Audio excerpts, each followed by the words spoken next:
Pastor Renato, o senhor me escuta?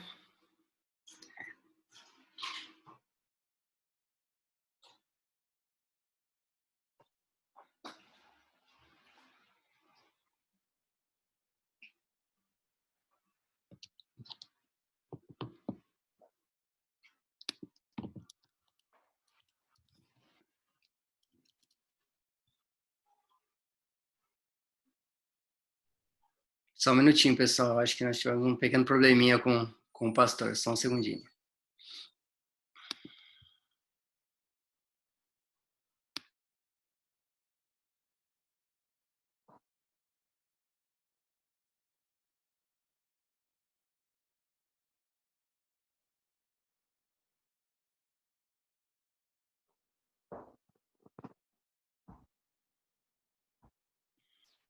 Vou cair na internet do pastor lá. Ele já tá voltando. Já estabeleceu a conexão lá.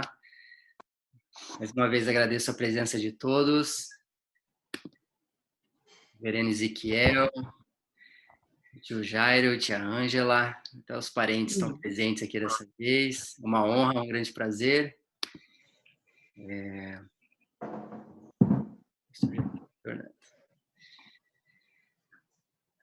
Pessoal do Paraná, pessoal da Bahia, pessoal de São Paulo, todo mundo junto aqui.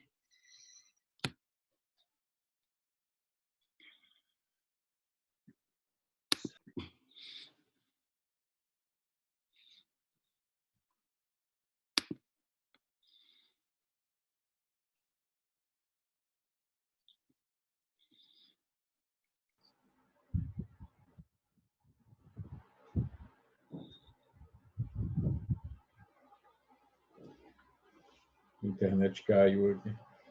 Voltou. Imagina, pastor. Imagina, são os novos problemas. Pois é, rapaz, desculpa. Que passamos, imagina.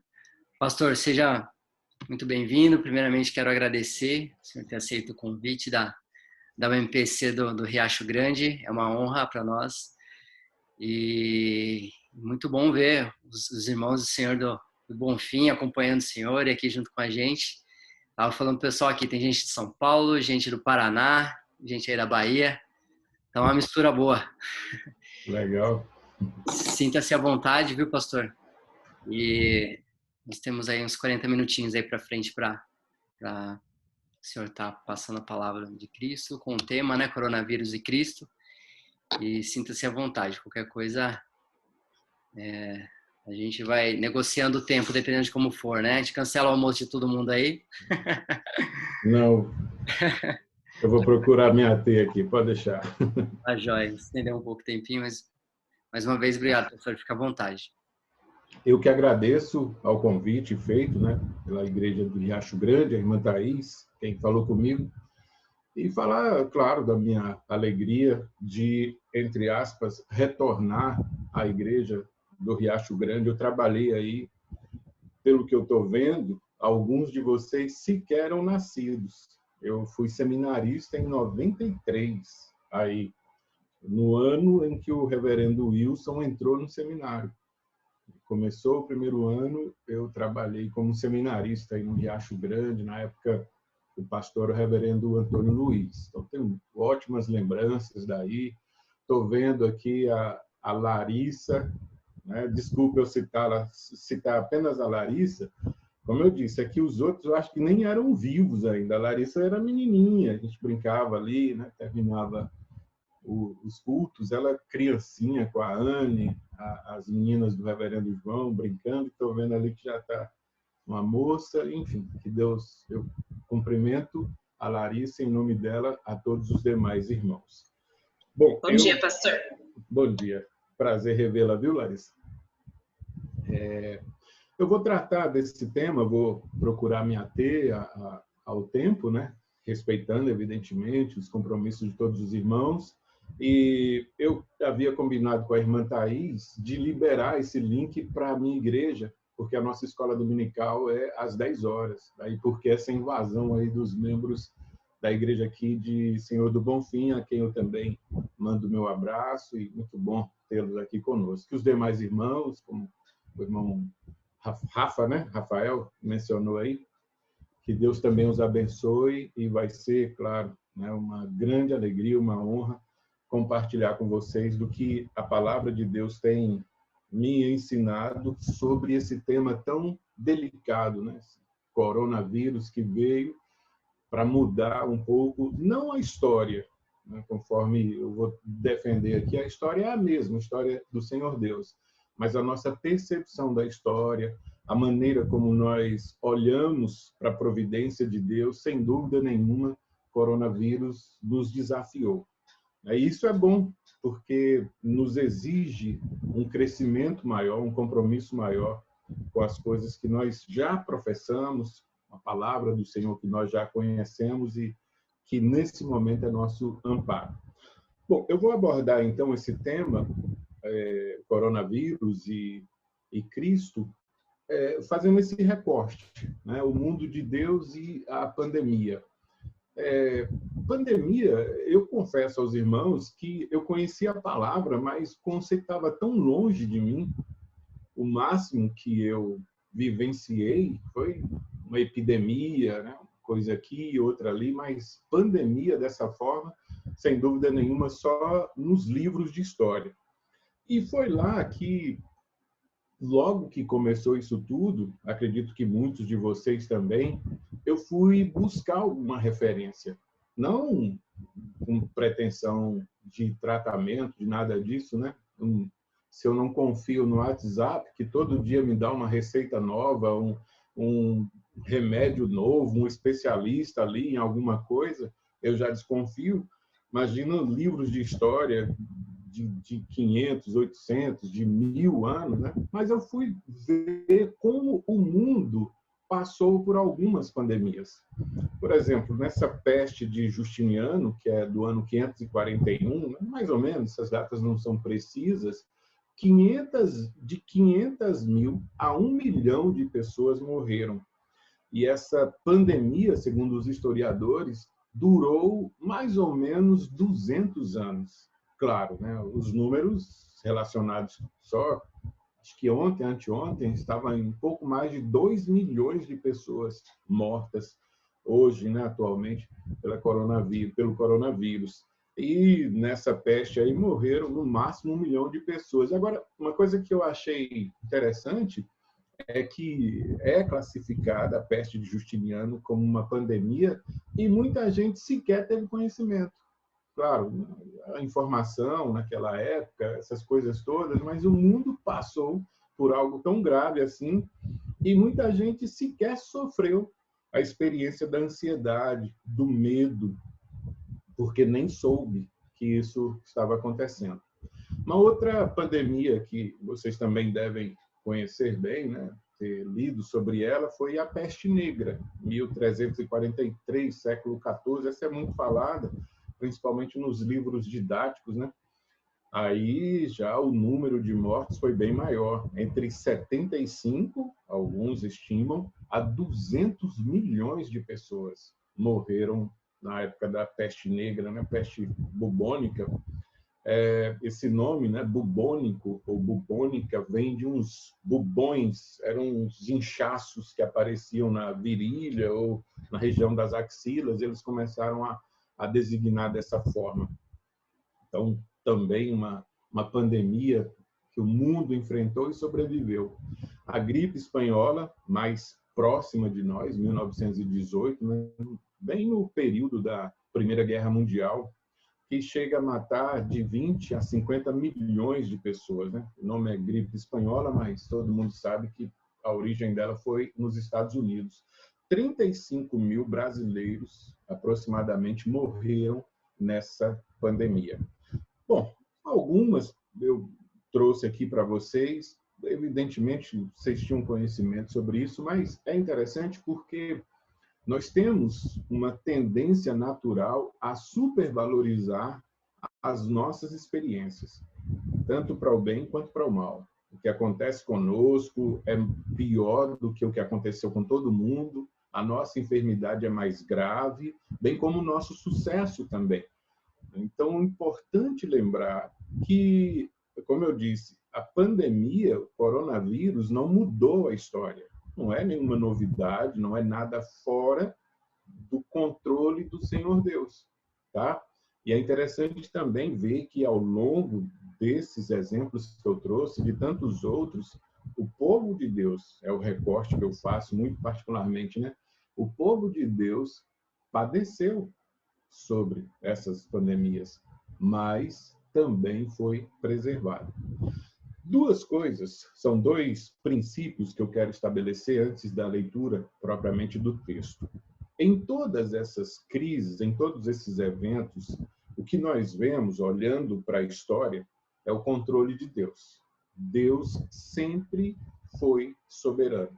Deus sempre esteve controlando todas as coisas, controlando o início, controlando o meio e controlando o fim dessas pandemias. Há casos, por exemplo, recentemente eu vi até um cientista num debate falando algo, né, bem en passant, bem de leve sobre isso. Falou, algumas pandemias surgiram e foram embora da mesma forma, sem que um remédio, sem que uma vacina, sem nenhuma ação propriamente do homem. E ele quase, eu digo quase, porque para um cientista professar fé na providência de Deus, né, isso é algo raro. Mas ele quase fez isso, né? Quem sabe essa pandemia vai embora também, mas aí ele não soube a quem ele poderia recorrer para fazer isso. Ele não soube nomear. Nós sabemos. Uma pandemia começa quando Deus assim determina, dura o tempo que Deus determina e termina no tempo que Deus estabeleceu ou estabelecer. O Salmo 135, verso de número 6, um texto que eu gosto muito, você deve conhecer, né? Todos nós aprendemos na escola dominical. Tudo quanto o Senhor quis, Ele fez. Nos céus, na terra, no mar e em todos os abismos. Então, em todas as pandemias, porque esse é o nosso foco, Deus esteve no controle. Deus é soberano, Ele nunca abre mão da sua soberania. Deixa eu voltar aqui. Um segundo princípio é isso. A segunda verdade que também nós precisamos considerar é, tudo bem, Deus sempre esteve no controle, mas o homem, em todas as situações, reagiu mal a essas crises. É um ponto comum. Eu disse que em algumas pandemias, várias pessoas sequer tomaram conhecimento, mas as que tomaram conhecimento, você vai ler direitinho, ficaram totalmente perturbadas. Os remédios eram os mais estranhos. A tentativa de evitar, por exemplo, durante a peste negra, espalhou-se um boato de que... bom, falar isso antes do almoço é um pouco ruim, né? Mas espalhou-se um boato de que o cheiro das fezes poderia evitar o contágio. Segundo os historiadores, o Eduardo Bueno mesmo faz uma menção bem rápida, mas há livros específicos sobre isso, eles informam que em muitas casas, eles levavam baldes com excrementos, acreditando que aquilo poderia deixar o vírus, o responsável pela pandemia, longe, né? Veja, o ponto aqui é a reação das pessoas. Em todos os momentos, em todas essas crises, todas essas eventualidades para nós, mas estando no controle de Deus, as pessoas reagiram mal. Aliás, a palavra crise é uma palavra interessante. Ela chega no idioma português por volta do século XVIII. O seu local de nascimento, né, a sua origem é o campo da medicina. Lá, muito antigo. Hipócrates, por exemplo, o pai da medicina, já usava a palavra crise. E o que era crise, né? Qual é etimologicamente o sentido da palavra? Qual o conceito de crise? Crise designava aquele momento em que a enfermidade evoluiria, ou o agravamento pior, a morte, ou para a cura. Então, quando o médico antigo queria dizer, olha, daqui para frente é o seguinte, ou a morte ou a recuperação. Esse estágio, esse momento era um momento de crise. E aí a palavra entra, né, para a nossa cultura, né, sai da medicina exatamente assim, marcando momentos, geralmente sempre momentos difíceis. Mas a crise, lembre-se, implica também momento bom, né? Se é a bifurcação, tanto pode ser para o mal quanto pode ser para o bem. Infelizmente, nós ficamos sempre com a primeira alternativa, né? A mente da gente prega essas peças. Eu tenho estudado muito, porque isso é uma constante aqui na nossa região, uma pandemia, né? Pandemia que é muito sentida por nós aqui, que é a do suicídio, que tem a ver com crise. E por que eu pulei do coronavírus para o suicídio? Porque nós estamos ouvindo as estatísticas das pessoas que morreram por causa do coronavírus. Mas acredito que, em breve, estudos nas ciências humanas irão mostrar o efeito no emocional, no psicológico das pessoas, e nós vamos nos surpreender com, digamos, as pessoas que reagiram mal, por isso a palavra crise aí foi trazida, e morreram não diretamente do coronavírus, mas por uma reação equivocada. Tudo bem, a gente não precisa tratar, talvez não seja uma realidade ainda da igreja, né? O suicídio por causa da ansiedade relacionada diretamente a essa pandemia específica. Mas, olha, a cada 40 segundos uma pessoa comete suicídio no mundo. E as causas são várias, não tem diretamente relação com o coronavírus, é verdade. Mas há um ponto também comum em todas essas pessoas, na história de todas essas pessoas, que é uma crise, uma reação errada. Então, a proposta seria, no momento da crise, voltar-se para Deus, que está no controle de todas as coisas. Mas a pessoa prefere pegar o outro caminho e voltar-se para si, ou nessa ladainha que você ouve hoje o tempo todo, né? Confie na ciência, confie na ciência. Uma vez eu conversei com alguém sobre isso, né? Nenhum dos ministros da saúde que passaram aí durante essa crise toda, nenhum secretário de saúde teve coragem de dizer, olha, que dissesse, confie na ciência, mas busque a Deus também. Eu não conheço. Talvez, se você conhecer, depois me informe. Mas, geralmente, confie na ciência. Em outras palavras, confie em nós, confie nos homens.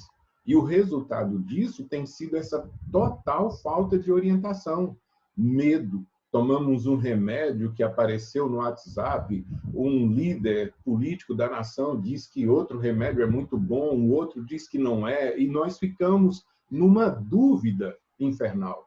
E essa crise tem provocado, né, essa reação errada à crise tem trazido para a igreja, para muitos dos nossos jovens, esse sentimento de vazio, muitos dos nossos idosos, que é um público para o qual nós não temos um olhar tão atento, o medo que eles têm enfrentado.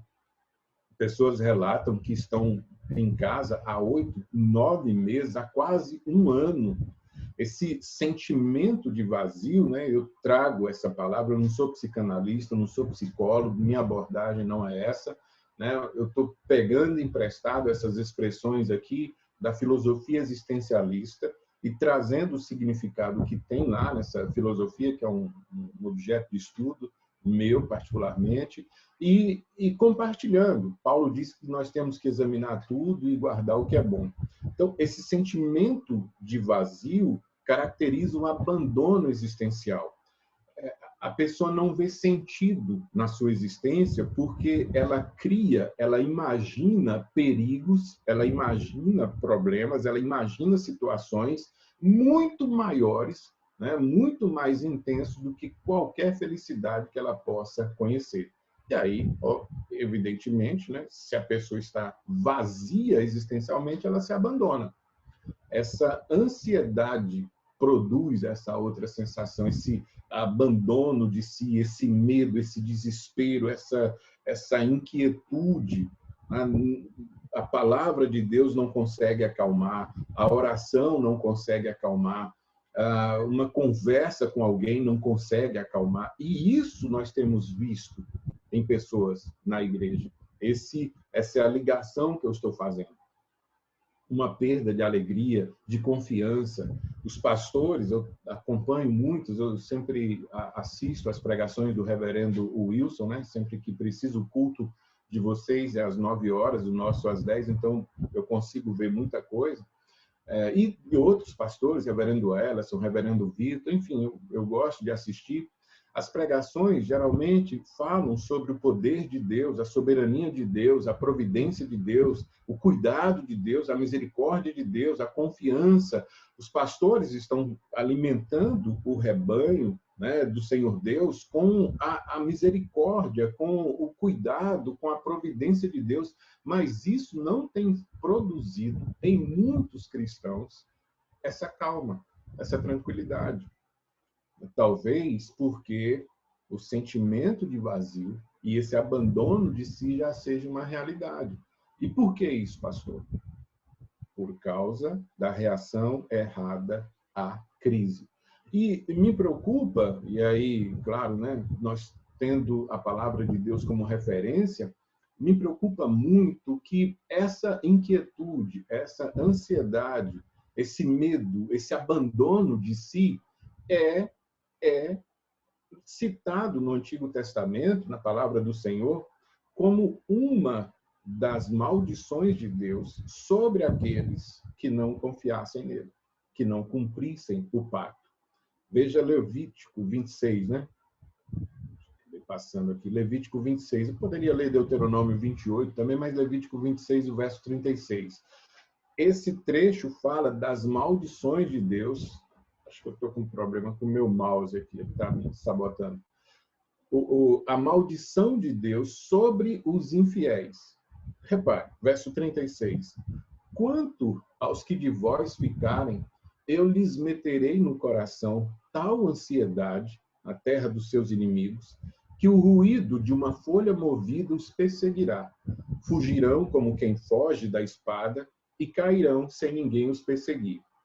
Se você abstrai daí as particularidades, contexto histórico, o momento que eles viviam, e fica com o que é essencial para nós, veja, ansiedade, inquietude por causa do ruído de uma folha movida, a total falta de paz. Você liga a sua TV e alguém está falando, olha, vamos para os números da Covid e tal. Agora, a última novidade é essa variante, né, da Covid, que apareceu não sei onde, e o coração acelera, e as pessoas enfrentam aquilo para não dormirem à noite, ou simplesmente fogem, mudam o canal, como a velha história do avestruz que se esconde do caçador colocando a cabeça dentro de um buraco, né? Então, por que essa inquietude? Por que essa ansiedade? Como fazer para que as pessoas superem isso? Bom, para os que não creem em Deus, aqueles que não têm na Bíblia a palavra do Senhor, eu, honestamente, não faço a mínima ideia do que dizer, de como ajudar. Eu, quando converso com alguém desse grupo específico, né, colegas de trabalho, e olha, procure um psicólogo, procure um psiquiatra, um psicanalista, alguém dessa área, porque eu não posso te ajudar. Mas, para aqueles que creem, como vocês, na palavra do Senhor, para nós que cremos no Senhor e temos na palavra de Deus a revelação do caráter de Deus e de suas obras, eu convido a meditar, né, nesses próximos minutos sobre o que a palavra de Deus pode nos ensinar. É óbvio, né? Durante as Escrituras, nós não temos especificamente um texto que trate de pandemia. Isso é mais do que evidente. Mas nós buscamos na Escritura princípios. Nós não precisamos seguir os exemplos, né, literalmente, mas os princípios, sim. Deus é o mesmo, a humanidade é a mesma, a humanidade reage da mesma forma, isso não é a peculiaridade nossa, né? Eu mostrei algumas pandemias, se você voltar na história e se ater ao que as Escrituras ensinam, você vai encontrar essa mesma ansiedade. Quantas vezes a palavra de Deus adverte o povo de Deus contra a ansiedade? Não andeis ansiosos, é um dos sermões mais conhecidos do Senhor Jesus Cristo. Então, a palavra de Deus pode trazer aquele alento que nós tanto buscamos para esses dias difíceis. O texto que nós vamos ler, então, conforme já visto aí, é Gênesis, capítulo 8. Eu vou projetá-lo, mas se você quiser acompanhar, abrir a sua Bíblia, deixa eu tirar esse mouse aqui, eu vou... Pronto, fica mais fácil. Gênesis 8, do verso 1 ao 5. Diz assim a palavra do Senhor. Lembrou-se Deus de Noé e de todos os animais selváticos e de todos os animais domésticos que com ele estavam na arca. Deus fez soprar um vento sobre a terra e baixaram as águas. Fecharam-se as fontes do abismo e também as comportas dos céus, e a copiosa chuva dos céus se deteve. As águas iam se escoando continuamente de sobre a terra e minguaram ao cabo de 150 dias. No dia 17 do 7º mês, a arca repousou sobre as montanhas de Ararat. E as águas foram minguando até ao 10º mês, em cujo primeiro dia apareceram os cimos dos montes. Vamos orar?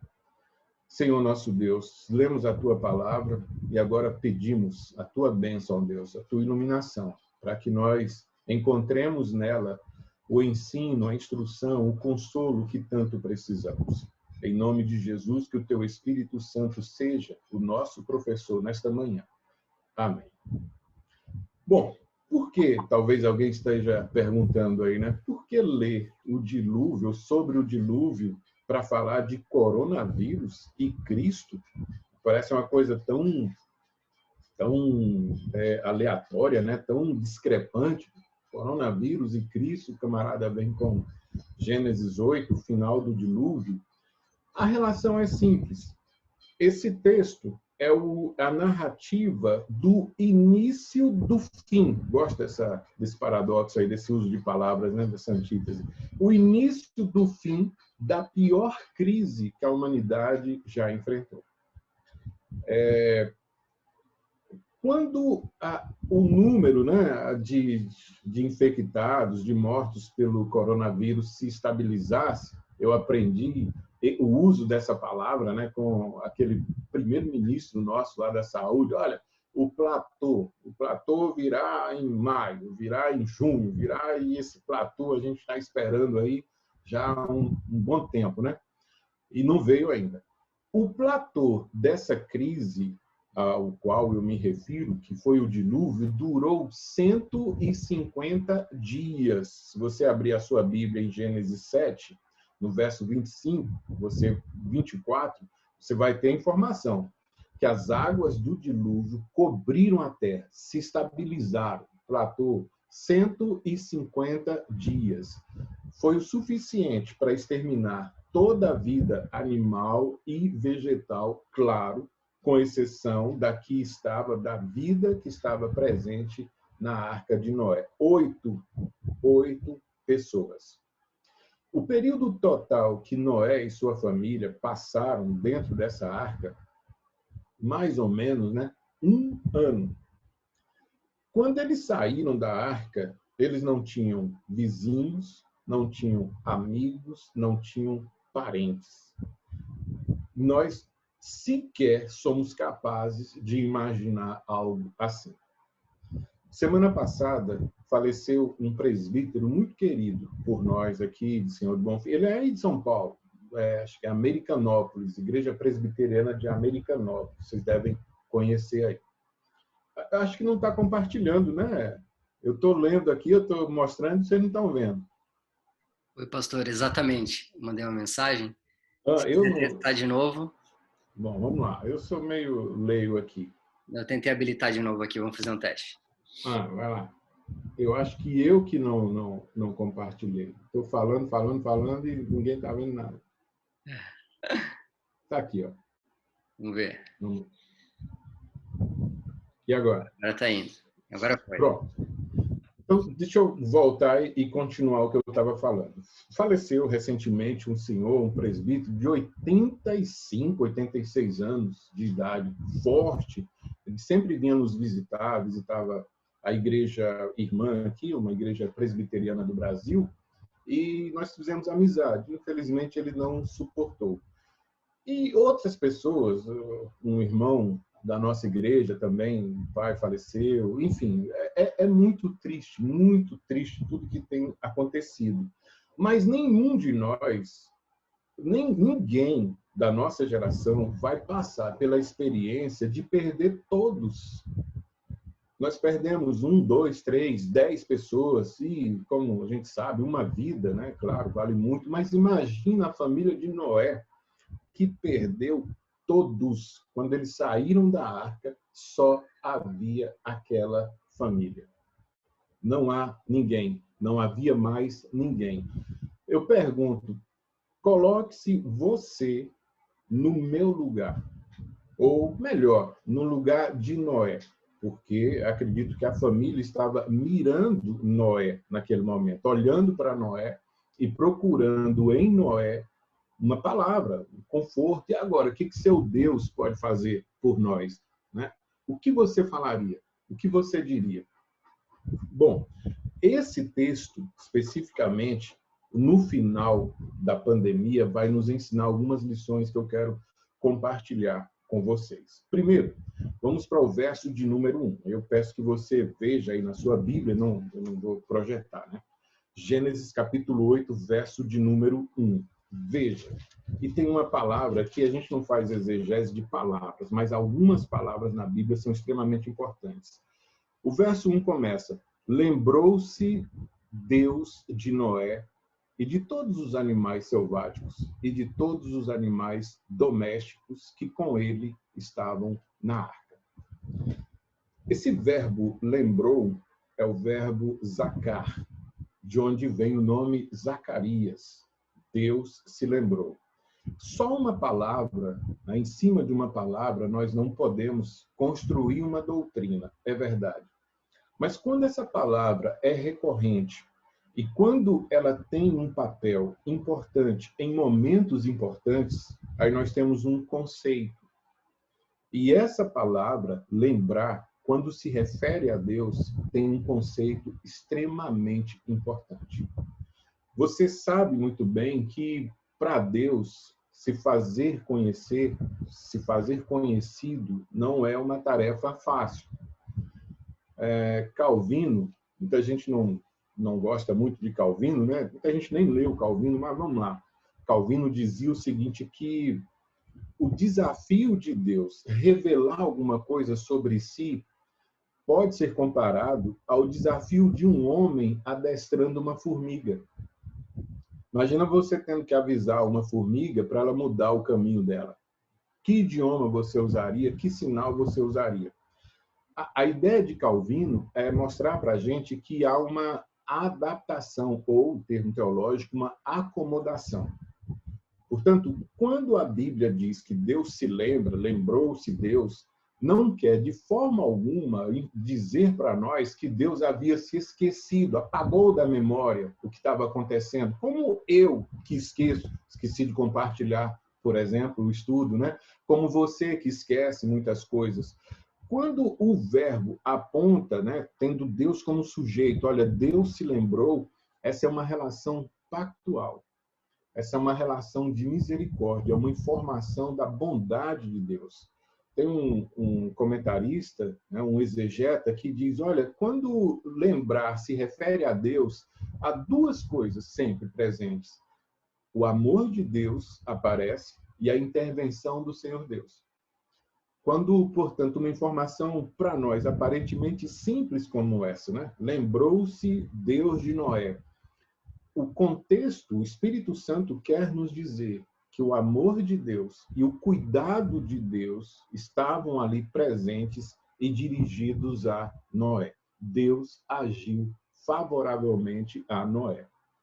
E é interessante porque na Bíblia, quando Deus se lembra, quando o termo, né, se refere a Deus, isso pode ter, como na palavra crise, um de dois caminhos. Deus pode se lembrar para o bem, como Deus pode se lembrar para o mal. Como assim? Quando Deus se lembra dos pecados dos inimigos de Israel, quando o trono, né, estava estabelecido, Deus ordenou aquela vingança, que muitos ainda se assustam, né? Quando Samuel vai até Saul e diz, olha, você vai punir agora a Seom, porque quando o povo de Deus estava no deserto, muito tempo antes, eles fizeram oposição. E o Senhor se lembrou do pecado, e agora está na hora de punir o pecado. O dilúvio foi exatamente causado porque Deus se lembrou do pecado. Você está vendo qual é o contexto? Deus visita o pecado. Ora, e aí é interessante, esse mesmo Deus que se lembra do pecado e pune o homem, pune a natureza, pune a terra por causa dos seus erros, é o mesmo Deus que agora iria abençoar a família de Noé. É isso que nós temos aí no verso de número 1. Para você ter uma dimensão maior dessa palavra, né? Olha os contextos que ela vai aparecer. 430 anos, lembra da história? Os israelitas foram escravos lá do Egito. Quando Deus convoca Moisés e manda Moisés libertar o povo, Êxodo capítulo 6, verso 5, você lê o Senhor Deus dizendo a Moisés, olha, eu me lembrei da minha aliança. Ah, mas pastor, quer dizer que Deus, né, tem lapsos de memória? Não, o sentido pactual é esse. É o momento de Deus visitar o povo. Quando Deus visita o povo, ele pode visitar o povo na sua ira, ou Deus pode visitar o povo na sua graça, como fez aí com Noé. Eu acho que foi em março, eu acredito que o início dessa pandemia, né, da nossa relação com essa pandemia aqui mais intensamente, foi em março. E a gente se fechou em casa, né, e ligava a TV e as notícias eram, olha, morreram tantos, morreram ali e tal. A gente ficava com medo. Eu lembro, eu estou aqui em Senhor do Bonfim, a 400 quilômetros de Salvador, 200 e pouco de Feira de Santana. Então, nós ficamos aqui como quem estava, sabe, num porto seguro. E aí surge a notícia, olha, o coronavírus está em Feira de Santana. Meu Deus, vai chegar aqui, até que chegou. E lembro ainda de uma imagem, vocês também devem se lembrar muito disso, muito fortemente, de umas sepulturas, né, num desses grandes cemitérios aí de São Paulo, que, salvo engano, estampou capa de revistas e tal, e aquilo chocou, né? Meu Deus, fizeram aquele monte de sepultura já por conta da pandemia. E, graças a Deus, nós fomos poupados de ver a morte dessa forma. Alguns não, mas a maioria de nós, sim.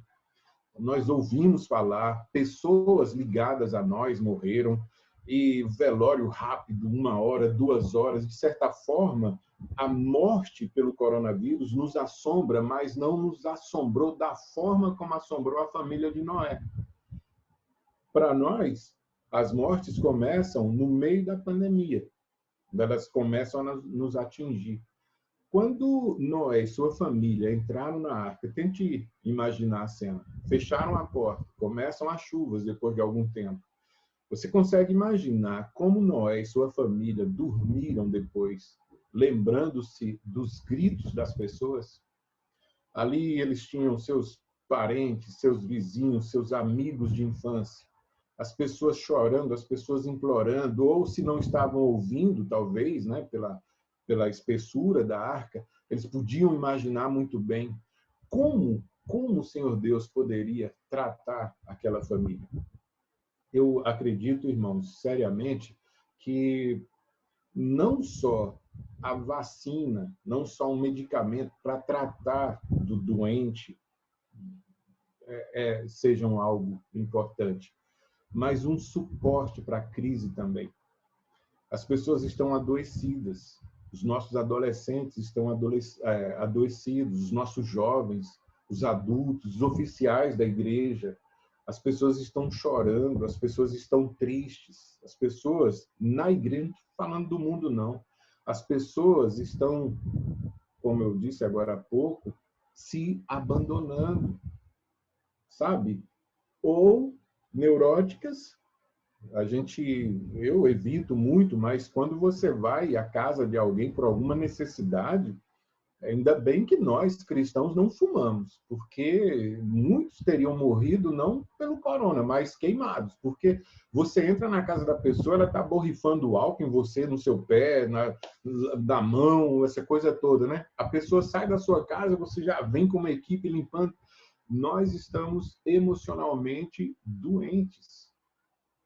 A família de Noé também estava doente, mas o suporte para aquela família veio quando Deus se lembrou dela. Lembrou-se, diz o verso de número 1, Deus de Noé e de todos os animais selváticos. Isso é um ponto extremamente fundamental, eu poderia explorá-lo ainda mais, mas se eu fizer isso eu não tenho tempo. Vamos lá. Se Deus se lembrou, significa que Deus agiu. Lembra da associação? Né? Deus se lembra, é o mesmo Deus que age. Essa ideia é decorrente. Diz o nosso texto, no verso número 1. Lembrou-se Deus de Noé, de todos os animais selváticos e de todos os animais domésticos que com ele estavam na arca, e Deus agiu. Como? Terminando o verso 1. Deus fez soprar um vento sobre a terra e baixaram as águas. Deus fez soprar e as águas baixaram. Às vezes nós queremos ajudar muito, nós ouvimos histórias de pessoas, né, que estão passando necessidade, pessoas doentes, enfim, e nós queremos ajudar. Algumas nós podemos ajudar e ajudamos, mas não podemos ajudar todas. Eu fico imaginando o desespero se de fato for 100% verdadeira a fala de muitos médicos, olha, nós temos que escolher pessoas. Eu imagino o desespero de quem dedicou uma vida toda a aprender a salvar vidas, ter que olhar nos olhos de uma família e dizer, olha, eu não consegui salvar, eu não posso salvar. Mas isso é parte da nossa limitação. Nós queremos ajudar, mas nem sempre nós podemos ajudar. Diferente do que acontece com o nosso Deus. Quando Deus quer ajudar, Ele pode ajudar. Quando você pensa sobre a maldade humana, ter levado o mundo à destruição, como no dilúvio, e você pensa a maneira tão bem-humorada, me permita isso, a ironia de Deus, sabe? Deus rindo do homem, e nós não percebemos essa ironia muitas vezes. Deus poderia ter, sei lá, construído um bunker, um abrigo para Noé, Deus poderia ter colocado Noé e sua família numa, sei lá, numa montanha mais alta. Olha a ironia. Deus mandou construir uma arca, coloca dentro dessa arca quem ele quer salvar, e as pessoas hoje se perdem nisso, né? Ateus, por exemplo, você acredita na arca de Noé? Eu acredito muito em Deus, sabe? Mas as pessoas se perdem nisso. Veja quanto poder, veja o que Deus pode fazer ao nosso favor, quando ele quer nos salvar. Acho isso uma das lições mais importantes nesse texto. Quando Deus quer, ele faz. Deus se lembra e Deus age. O Salmo 46, que nós conhecemos tão bem e que nos deu o hino Castelo Forte, foi a fonte de inspiração para Martinho Lutero escrever, né, Castelo Forte ao nosso Deus. O contexto dele era a iminente destruição de Jerusalém. O que aconteceu? Jerusalém foi cercado por inimigos e o exército não era capaz, não seria capaz de enfrentar. Não havia salvação, não havia vírgula, a menos que Deus interferisse. E foi o que Deus fez. Veja o Salmo 46, como é que ele começa? Deus é o nosso refúgio e fortaleza, socorro bem presente nas tribulações.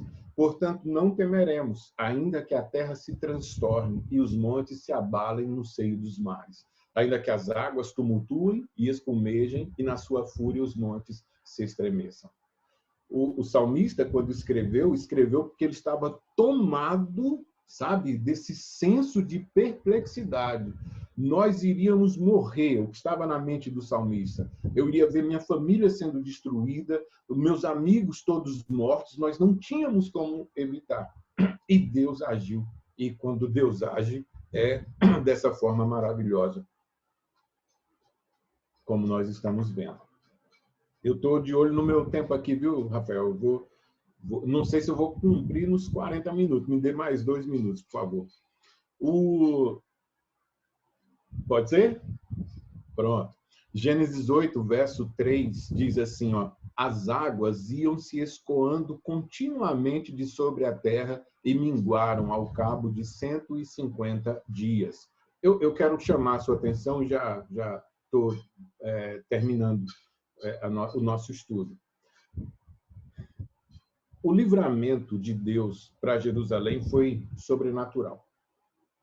Quando Jesus quis alimentar aquela multidão, ele fez de 5 pães e 2 peixinhos alimento suficiente para quase 5.000 pessoas. Quando Moisés precisou atravessar o Mar Vermelho, Deus abriu milagrosamente. Mas observe também no verso 3, eu tentei deixar em negrito ali o advérbio continuamente. Nem sempre Deus faz as coisas da forma como eu acabei de mencionar, instantaneamente, imediatamente. Às vezes leva um tempo, às vezes Deus usa o gerúndio. As águas, diz o texto, iam se escoando continuamente. Isso nos indica duas coisas. Deus tem um tempo e Deus tem um modo. Como seria bom se amanhã os jornais dissessem, olha, não há mais registro de caso nenhum de coronavírus no mundo. Do jeito que apareceu, ele sumiu.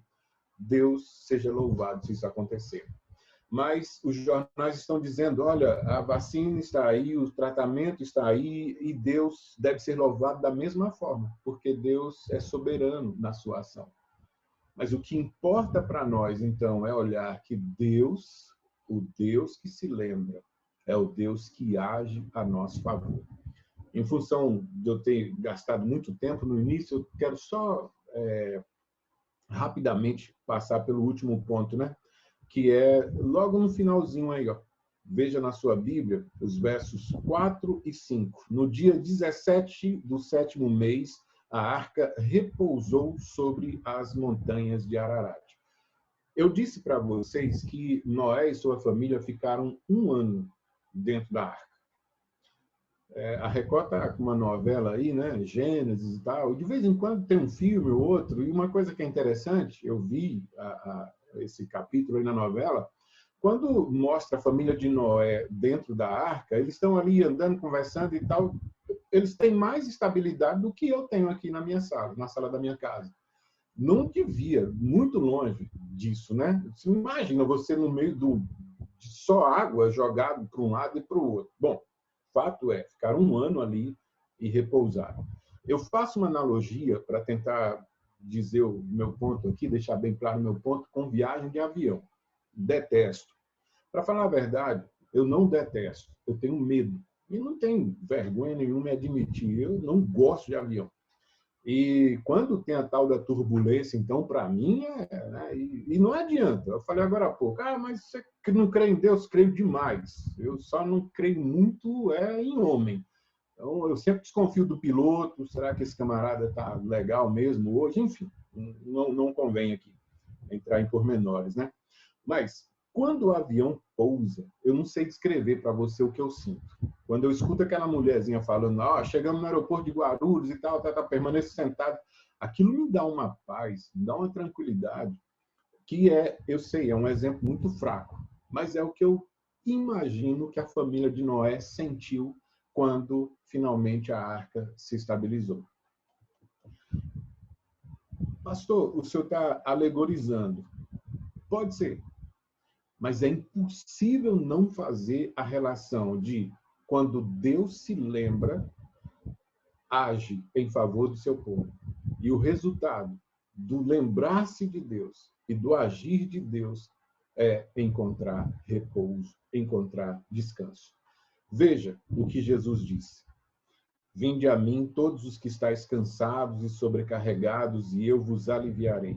Tomai sobre vós o meu jugo e aprendei de mim, porque sou manso e humilde de coração, e achareis descanso para a vossa alma.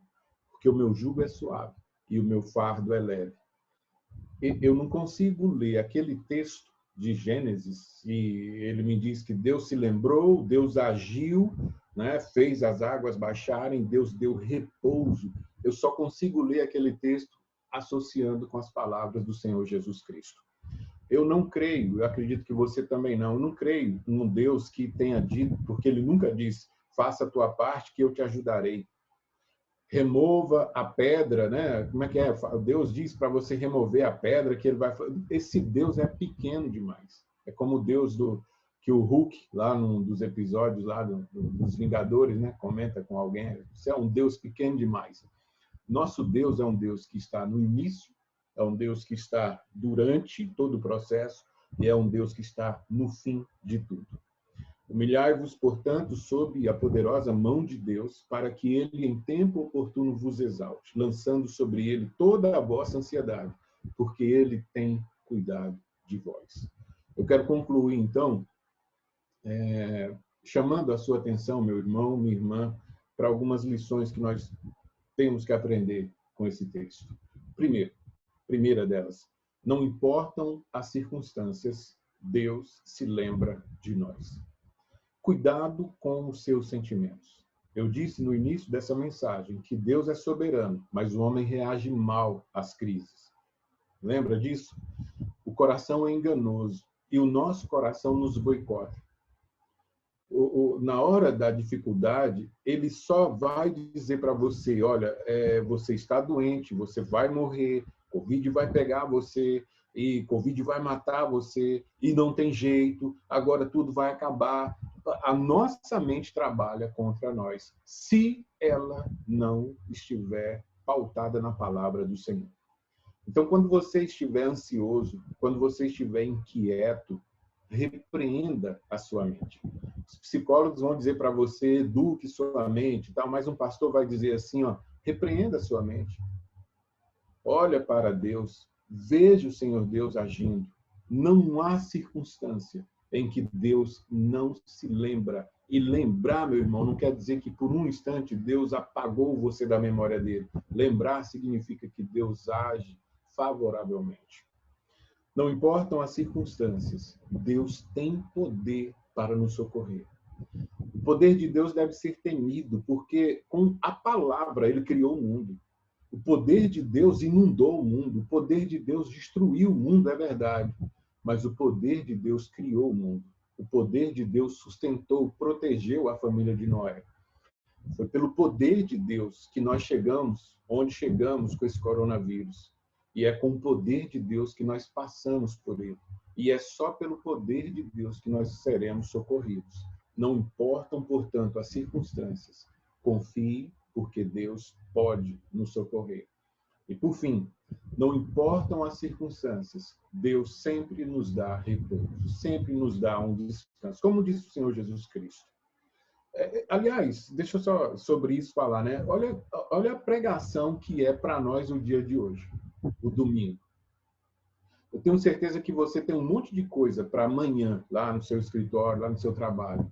Eu tenho certeza que você ainda tem um monte de coisa para fazer. Se você é uma senhora responsável pelo almoço, deve estar, né, poderia estar pensando, eu tenho que correr porque eu vou fazer o almoço e tal. Eu tenho certeza que o Senhor também tem um monte de coisa para fazer, o jovem para começar a estudar, enfim. Mas chega o domingo, o que nós fazemos? Nós guardamos os nossos livros, nós guardamos as nossas ferramentas e nós paramos e ouvimos a palavra do Senhor. Porque o domingo, como é que é chamado? É o dia do descanso. O autor de Hebreus diz, olha, resta ainda um descanso.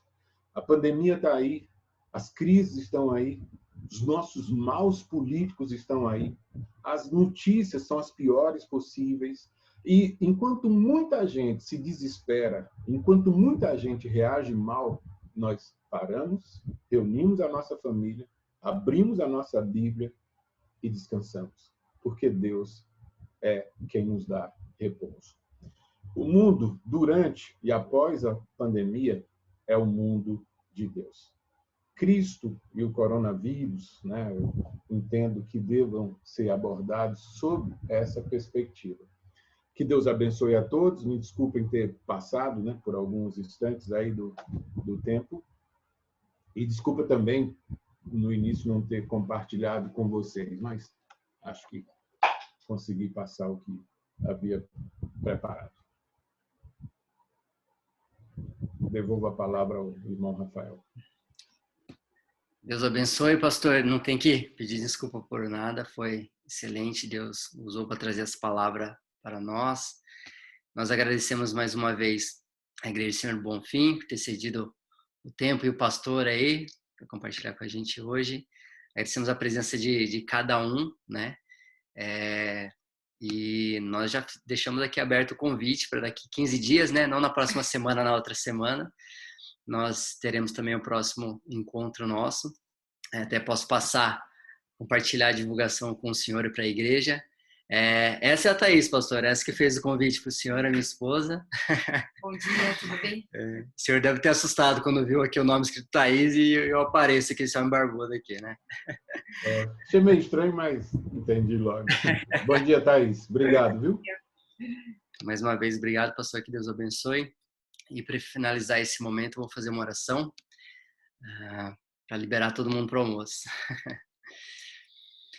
Senhor Deus, nós te agradecemos, te louvamos por esse momento, que o Senhor trouxe a tua palavra, a tua mensagem a nós para acalmar o nosso coração, a nossa mente, ó Pai, e que diante dela podemos ver, ó Pai, quanto somos dependentes de ti e vemos que independente de qualquer circunstância, ainda mais a circunstância que passamos hoje da pandemia, devemos ter cada vez mais certeza o quanto o Senhor é soberano sobre todas as coisas, sobre isso, sobre a nossa vida, sobre a vida de cada irmão que está presente aqui, cada irmão que depois irá assistir essa mensagem também, Pai. Ó Pai, te rogamos, continue sobre nós, ó Pai, mesmo com os nossos defeitos, nossos pecados, seja nos perdoando, ó Pai, e nos guardando de todos esses males, guardando a família da fé, ó Pai. Nós sabemos tantos que estão passando por momentos tão difíceis, por situações muito complicadas de perder seus entes queridos diante desse momento, mas em tudo, ó Pai, que possamos estar acima de tudo celebrando a vida, celebrando o que o Senhor tem feito por nós, guardando até aqui, e o que fará ainda futuramente para o teu povo, ó Pai. Te agradecemos mais uma vez pela vida do reverendo Renato, que o Senhor esteja abençoando, assim como a igreja também do Senhor Bonfim, esteja abençoando os irmãos, os fortalecendo cada vez mais, para que eles possam estar trabalhando ali na obra, nessa região, ó Pai. Ó Pai, tudo isso que te pedimos e agradecemos, não em nosso nome, mas em nome do Senhor Jesus Cristo. Amém. Pessoal, aqui tem uma tradição, rapidinho, que a gente também tira um print da tela. Quem quiser pode ligar a câmera. A gente vai tirar um print bem bonito, com o rostinho de todo mundo aqui. Quem puder aí se posicionar. Aqui. Acho que tira uma geral. Vou contar até 3, hein? 1, 2, 3, agora. Vou tirar mais uma aqui, caso tenha falhado. Olha lá. Certinho. Tem a outra tela também. Espera aí que tem bastante gente, tem mais uma tela aqui. Olha lá. Certinho. Irmãos, obrigado por tudo. Deus abençoe mais uma vez, reverendo. Amém. Até a próxima. Esse vídeo vai ficar gravado, nós vamos subir no YouTube. Depois, quem tiver interesse, nós vamos passar para o pastor, o pessoal aí do Senhor Bonfim. E eu pode me procurar diretamente também. Vai estar no canal da igreja, tá? A Igreja Presbiteriana Conservadora do Riacho Grande. Então, a gente vai subir esse material lá também. Se o senhor nos permite, pastor, tem autorização. Nem falei com o senhor, né? Não, à vontade. E eu sei que alguns irmãos, às vezes, querem estudar. Se quiserem os slides também, eu posso mandar. Ok. Pode compartilhar comigo, sim, que eu passo para os irmãos. Pronto. Gente, obrigado mais uma vez. Bom domingo. Deus abençoe. Até a próxima. Domingo. Deus abençoe a todos. Bom domingo. Tchau, tchau. Bom Obrigada. domingo. Obrigado.